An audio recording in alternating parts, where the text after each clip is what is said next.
Okay, day 344. Let's look at this property in 565 Seminole Circle, Fairfield, Alabama, 35064. Let me make sure that my chat's on. I always forget to do that. Okay, so this property looks like it's pretty new. 3-bed, new roof, new HVAC, new water heater, granite 4 times, new flooring, new front porch. Okay, so probably pretty turnkey for the most part on this property. And you can see how the paint looks a little old, or maybe that's just the lighting. But for the most part, this looks relatively turnkey. There might be a little bit of items in here that you want to fix up, but I'm going to go ahead and plug in some of these numbers right here. So it's a 3-bed, 2-bath. Let's see. What am I getting for property tax? Property tax, $67 a month. So I'm going to put in this number here in B28, 67. I got $115 for homeowner insurance. That's actually equals 115 times 1.2. That's going to equals to my total monthly insurance per month, because I'm adding a 20% premium to the estimate right here. Typically, they estimate insurance for, let's say, a primary residence property. But if you're buying as an investment property, the insurance company is going to typically charge you a higher premium because they view the investment property as a little bit more risky. Okay. Now that I got my asking price, I'm going to leave my turnkey rehab roughly around $3,500, which usually includes, I don't think we really need any roof issues, but I'm going to leave aside, because if it's a new roof, that should be fine. But I'm going to leave that aside just so I can have $3,500 in case there's any uh-ohs or something that pops up during inspection. But if not, I don't think I really need to do much. I come down to $3,000. All right. Now, for my monthly income rents, I get 2 things. First, I got to figure out what county this property is in.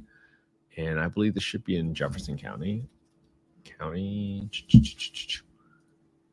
Jefferson County, great. So now that I'm in Jefferson County, what I want to do next is figure out what my maximum rent is. And when I Google HUD FMR stands for fair market rents, I'm going to go down to this link where it says access to small area FMRs. Then you can look up FY 2025 FMRs, Alabama, and Jefferson County. 35064 will get you to a rent ceiling of roughly around $1,450. And then the 4-bed is going to be at around $1,640. 35064. Writing down all these numbers because my partners already know how I analyze these deals. So this is the fastest way for me to get any approvals if they do end up turning out to be a deal. Now, the second thing I need to do is compare what my market rent is to rent ceiling. Now, when I go to affordablehousing.com, I go to the owner section, go to the market rent estimator, plug in the address, plug in a bedroom count. You're going to see right here that the average rent is $1,062 for 25 3-bedroom units within a 1.25-mile radius. That sounds about right because I was recently just approved for a $1,100 rent on my property. So 1058. So it's kind of in line with what I'm seeing. So I'm going to use 1,100 because I have a 3-bedroom in this area as my rental assumption.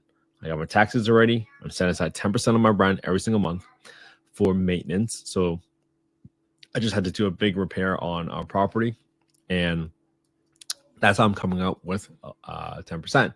Then I got 10% for property management. I got 5% for my vacancy, and then I got to calculate what my entry fee is. So for my cash to seller, I'm going to do F19 to be 25. And then in E19, I'm going to do equals to my asking price in B4 multiplied times by my down payment percentage in F19. So that equals 37.25K. No other assignment fees because that was from yesterday's creative finance deal. I'm zeroing that out.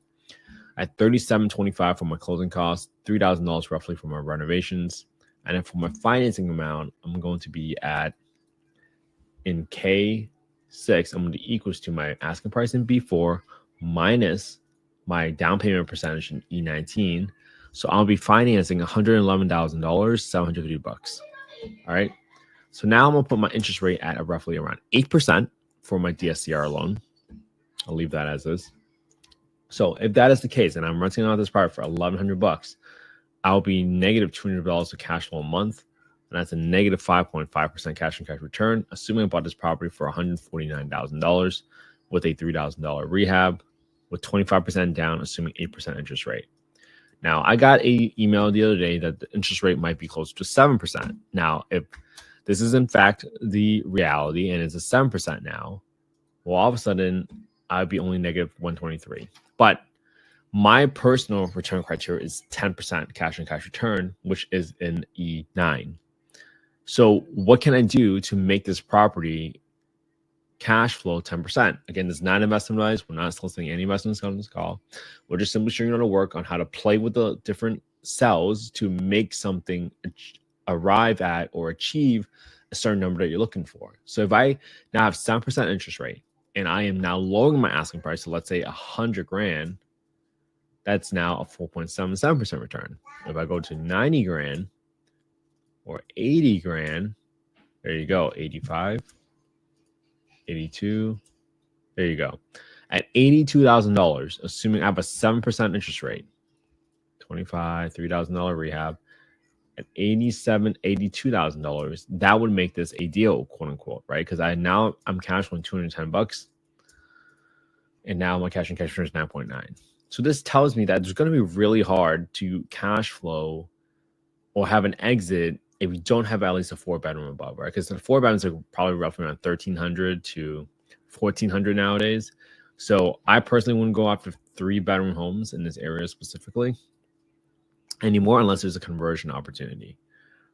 Now, let's say you got this property, you went in there, and then you realized that the rehab tripled, right? You actually needed to replace a sewer, and that's going to be a couple of grand there, right? Just because you did the sewer scope inspection. Well, that just lowered your cash on cash return to 8% from 10. So now your willingness to pay might go down to 75 grand instead of 82. So now you're at 75 grand. Your rehab is now $9,000 roughly, 25% down, 7% interest rate. You're still renting out for $1,100, but now you're cash on $246 a month for a 10% return. So that's what happens when you are trying to take emotion out of the deal and stick to your numbers. So if they're telling you that, hey, you went to do a sewer scope and you realize that the sewer pipe is falling apart, well, you might have to replace the sewer line. You might have to put in a new liner in the sewer line. All these things might have to happen. So these are all items that cannot be seen from just the photos. So always get an inspection contingency. Always do a sewer scope because you want to understand how those things really look like so that you don't get blindsided. All right, so that's it. So my goal for today is I hope you copy my homework. I hope you analyze the same property I analyzed today. This is the same properties run MLS. You guys want to copy the spreadsheet, just go to affordablehousing.io, go to the Get Deal Analysis tool, affordablehousing.io, put in your name, your email, your phone number, and that's the fastest way for you to get a copy of the spreadsheet. Okay? And that is it for today. My hope is that you copy my homework, you put it on your own YouTube channel, and you build that confidence one day at a time, right? Today's day 344 of going live in a row. I hope you guys stay consistent with me. This spreadsheet, I didn't make from scratch. I got it from a few other folks, and I combined it, I tweaked it, and modified it so that I can analyze these deals as fast as possible. This is not the be-all, end-all. You guys can take the spreadsheet, you guys can modify it, but the most important thing is for you to understand how you can analyze deals a lot faster, right? Because the better you get at it, the faster you can roll out deals, the less time you waste on deals that aren't going to be deals so that you don't burn out, right? Because how do we burn out? We burn out from doing a ton of work for no return on our time. Okay? I hope you all have an amazing day. I hope you all have an amazing Sunday. I hope you guys spend some quality time with your family and friends today because that's what life is all about. Have an amazing day, everybody. I'll see you all tomorrow for day 345. Have a good one.